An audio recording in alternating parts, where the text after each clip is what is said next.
हरे कृष्ण। ओम अज्ञानतिमिरान्धस्य ज्ञानाञ्जनशलाकया चक्षुरुन्मीलितं येन तस्मै श्रीगुरुवै नमः। श्रीचैतन्यमनोभीष्टं स्थापितं येन भूतले सव्यं रूपकथमयं ददाति स्वपदान्तिकम्। जय श्री कृष्ण चैतन्य प्रभु नित्यानंद श्री अद्वैत गदाधर श्वासदि गौर भक्तवृंद की जय हो। हरे कृष्ण कृष्ण कृष्ण हरे हरे, हरे राम राम राम हरे हरे। ओम नमो भगवते वासुदेवाय, ओम नमो भगवते वासुदेवाय, ओम नमो भगवते वासुदेवाय। कृष्णाय वासुदेवाय देवकी नंदनाय च नंद गोप कुमाराय गोविंदाय नमो नमः। हे कृष्ण करुणा सिंधु दीनबंधु जगतपते गोपेश गोपिका कांता राधा कांत नमोस्तुते। तप्ता कंचन गौरंगी राधे वृंदावनेश्वरी विषभानो सुते देवी प्रणमामि हरिप्रिया। श्री कृष्ण चैतन्य प्रभु नित्यानंद श्री अद्वैत गदाधर शिवासदि गौर भक्तवृंद। हरे कृष्ण कृष्ण कृष्ण हरे हरे, हरे राम राम राम हरे हरे। हरे कृष्ण। भगवत गीता का आज एक श्लोक मेरे सामने जैसे ही मैंने गीता को खोला, श्लोक मेरे सामने आया है पहले अध्याय का 11वां श्लोक।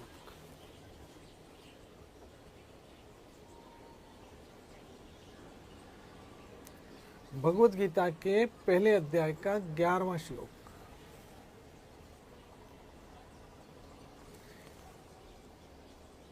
इस श्लोक में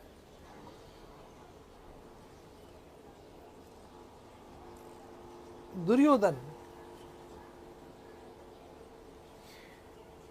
अपने सारे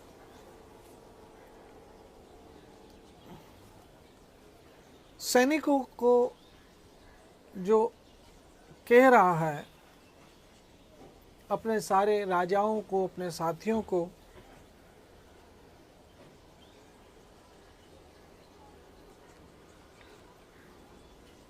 कि हमारी शक्ति, दुर्योधन अपनी शक्ति के विषय कह रहा है। 10वां श्लोक और 11वां श्लोक आज मेरे पढ़ना है। हमारी शक्ति असीमित है, उसकी कोई लिमिट नहीं है उस शक्ति की। और हम पितामह अर्थात भीष्म पितामह के द्वारा भली भांति संरक्षित है, यानी हमारी पूरी सुरक्षा है। जबकि पांडवों की शक्ति भीम द्वारा ठीक ठाक है, लेकिन फिर भी सीमित है।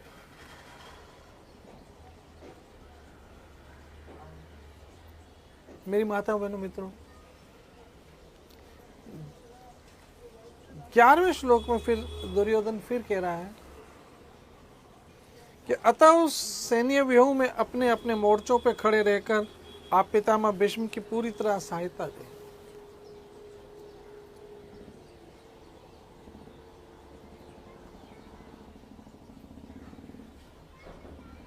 एक और ये सब है, और स्वयं दुर्योधन इस बात को स्वीकार करता है कि पांडवों की सेना सीमित है, लेकिन फिर भी वो जीते क्यों?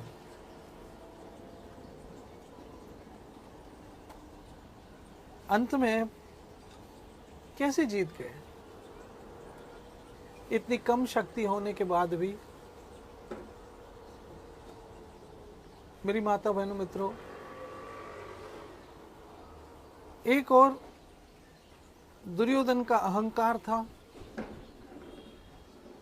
और दूसरी ओर अर्जुन का कृष्ण पर विश्वास था।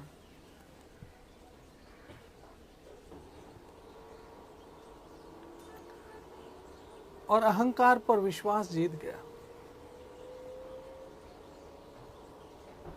मेरी माता बहनों मित्रों, आप सब सदैव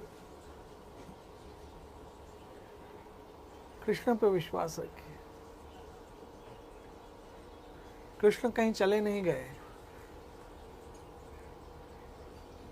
जैसे हम सोचते हैं अरे मेरी माँ चली गई, अब वो आ नहीं सकती है। कभी हम सोचते हैं अरे मेरे पिता चले गए, वो आ नहीं सकते हैं। कभी सोचते हैं अरे मेरे दादा चले गए, अब वो आ नहीं सकते। कभी सोचते हैं मेरी दादी चली गई, अब वो आ नहीं सकती। जो गए वो गए, लेकिन कृष्ण कहीं गए नहीं हैं, आज भी है, यही है, हमारे बीच है।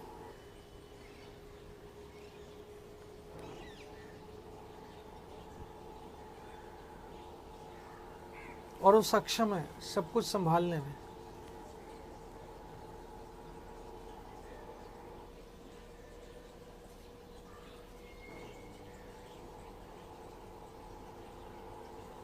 इसलिए हमें सदैव कृष्ण पर निर्भर रहना चाहिए, कृष्ण से प्रार्थना करनी चाहिए, क्योंकि प्रार्थना में बड़ी शक्ति है, बड़ी शक्ति है प्रार्थना में। और भगवान सबकी सुनते हैं, सबकी सुनते हैं। पतित से पतित और पावन से पावन सबके भगवान हैं।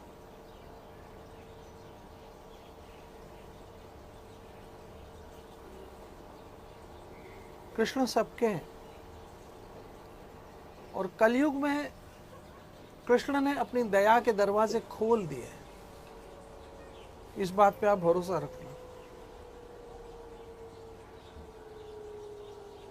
इसलिए जब हम जगन्नाथपुरी जाते हैं तो भगवान जगन्नाथ की पलकें नहीं है, वो सदैव कृपा बरसाते रहते, सदैव कृपा बरसाते रहते, सदैव कृपा बरसाते रहते। और जगन्नाथ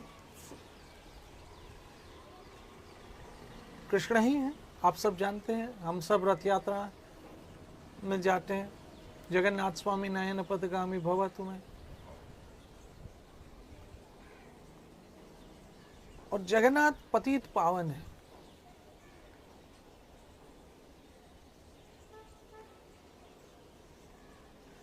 जगन्नाथ पतित पावन है।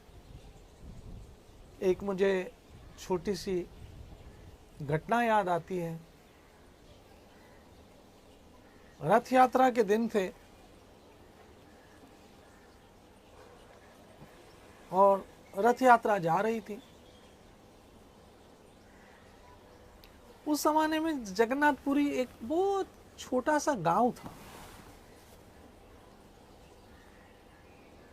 आज जैसे एक शहर है ऐसा नहीं था, बस बड़े में बड़ा जगन्नाथ जी का मंदिर ही था,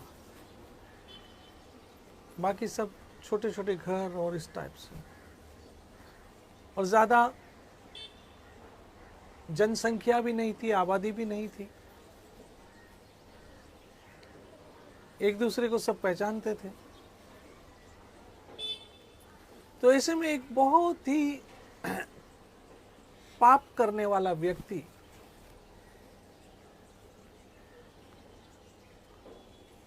जगन्नाथ के लिए फल लेकर आया।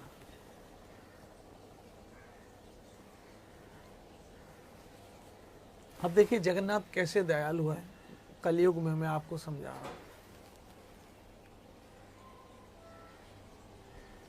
जब वो फल लेकर आया और फल जो रथ यात्रा पे भगवान जगन्नाथ विराजमान थे उनको कहा भोग लगा दो, तो पुजारी तो जानते थे उसको, उन्होंने उसको भगा दिया। बोला तुम्हारे फल हम भगवान को अर्पण नहीं कर सकते, तुम बहुत पापी हो।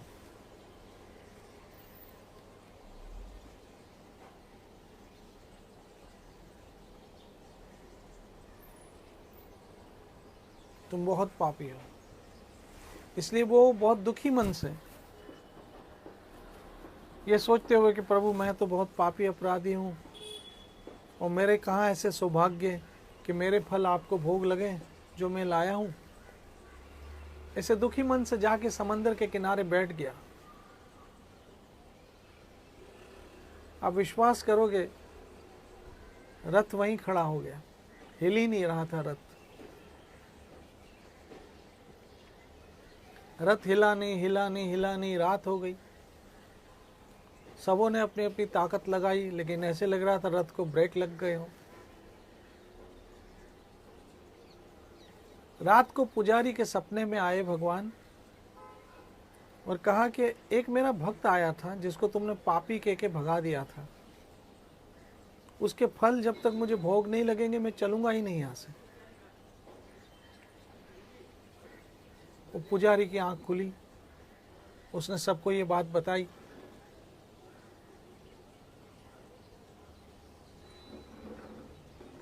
और वो ढूंढने लग गए उसको। उस जमाने में छोटा सा जगन्नाथपुरी था, कोई ज्यादा लोग नहीं थे। देखा तो समंदर के किनारे पे बैठा वो जगन्नाथ को याद कर रहा है। कहा भाई चलो तुम्हारे फल हमें भगवान को भोग लगाने।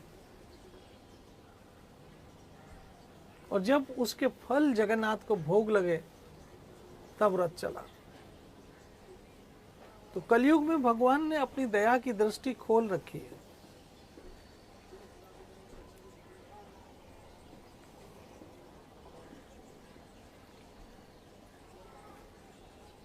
अपनी दया की दृष्टि खोल रखी है।